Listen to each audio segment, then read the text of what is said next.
tell yourself you just don't like people. They're exhausting, too dramatic, too much. But when someone actually gets close, you pull back, not loudly, quietly. You respond slower, share less, feel irritated for no clear reason. And afterward, you wonder, why does closeness feel heavier than distance? You're not antisocial. You can hold conversations. You can laugh. You can even be warm. But there's a line.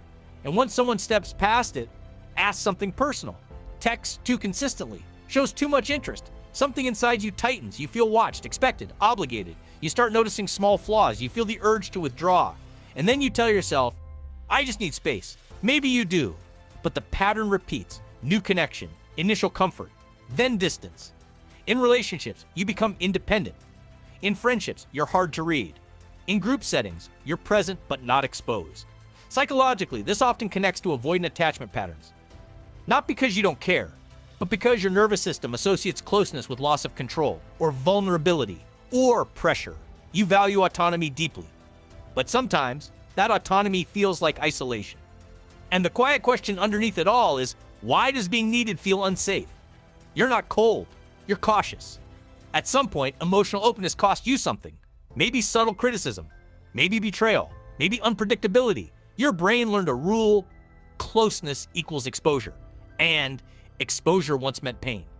So your system adapted. Instead of depending, you self-sustain. Instead of expressing, you process alone.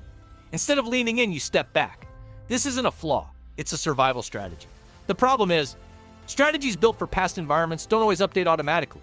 And what once protected you can quietly prevent depth. So let's understand what your brain is actually doing. Because once you see the mechanism, you'll stop labeling yourself as distant and start recognizing the pattern.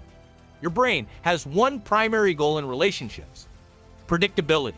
The attachment system, rooted in early relational experiences, tracks safety through emotional consistency. If closeness once felt inconsistent or overwhelming, your nervous system learned to regulate by distancing. Here's the key. For some people, connection reduces anxiety. For others, connection increases it. In avoidant patterns, intimacy activates the threat detection system. Not because the person is dangerous, but because vulnerability is. The amygdala flags emotional dependence as risk, and the body responds with subtle stress. You may not feel panic. You feel irritation, restlessness, the urge to be alone. This is called deactivation strategy in attachment theory. Your brain lowers emotional intensity to restore a sense of control. Think of it like a thermostat. When emotional temperature rises too quickly, your system cools it down. Distance becomes regulation. But here's the hidden loop. When you withdraw, anxiety drops. Relief reinforces the behavior. This is negative reinforcement again.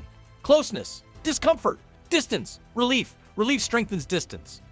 Over time, your brain predicts that independence equals safety, and safety becomes synonymous with solitude. But safety without connection isn't peace. It's controlled exposure, and controlled exposure keeps you guarded. So the real question becomes, how do you feel safe without shutting down? Not by forcing vulnerability, but by retraining the thermostat. This isn't about becoming suddenly open. It's about widening your tolerance slowly.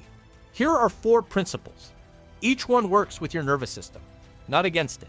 1, notice the first urge to withdraw. What to do? When someone gets closer, emotionally or practically, pause and observe the first impulse to distance. Don't act on it immediately. Just name it. Why it works. Labeling emotions activates the prefrontal cortex and reduces amygdala reactivity. Research shows that naming feelings decreases limbic activation. You shift from automatic defense to conscious awareness. Example: someone texts, "I miss you." Instead of going silent, you internally say, "I feel pressure right now." You don't judge it, you just see it. 2, tolerate small vulnerabilities. What to do? Share something slightly personal, but manageable. Not your deepest fear, just something real. Why it works: gradual exposure reduces fear responses. When vulnerability doesn't result in rejection, your brain updates its prediction model. This is predictive processing in action. The brain adjusts expectations based on outcomes. Example: instead of changing the topic, you say, "I've been a bit overwhelmed lately," and the person responds normally. Your system registers closeness did not equal collapse. 3, redefine independence. What to do? Shift from "I don't need anyone" to "I can need people without losing myself." Why it works: Avoidant attachment often equates dependence with identity loss. By cognitively reframing connection as choice, not obligation, you reduce perceived threat. Autonomy is preserved internally, even while connecting externally. Example, accept help once. Notice that your identity doesn't disappear. Your preferences remain intact. Connection didn't erase you. 4, stay present after closeness. What to do when you feel the urge to retreat after intimacy?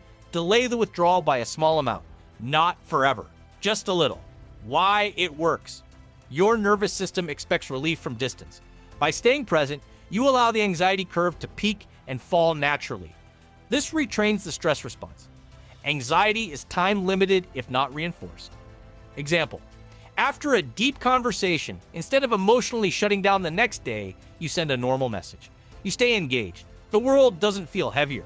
Your thermostat recalibrates. Here's the mental model. You are not anti-connection. You are running a cautious nervous system. Imagine your emotional boundaries like a drawbridge. For some, it lowers easily. For you, it lowers slowly, and sometimes halfway. That doesn't mean the castle hates visitors. It means the system values protection. But protection and isolation are not the same thing. Every time you tolerate small closeness without retreat, you widen the bridge. Not by force, by repetition. Connection becomes less shocking, less activating, more neutral. And neutrality is progress. You don't hate people. You hate unpredictability. You don't avoid love. You avoid losing control. That makes sense. Your system learned carefully, but you're allowed to update it. Slowly, gently, without shaming yourself for being guarded. Next time you feel that urge to step back, don't ask, why am I like this? Ask, what part of me is trying to stay safe? Because that part isn't your enemy. It's just outdated, and outdated alarms can soften. Not all at once, but enough for someone to step a little closer, and for you not to step away.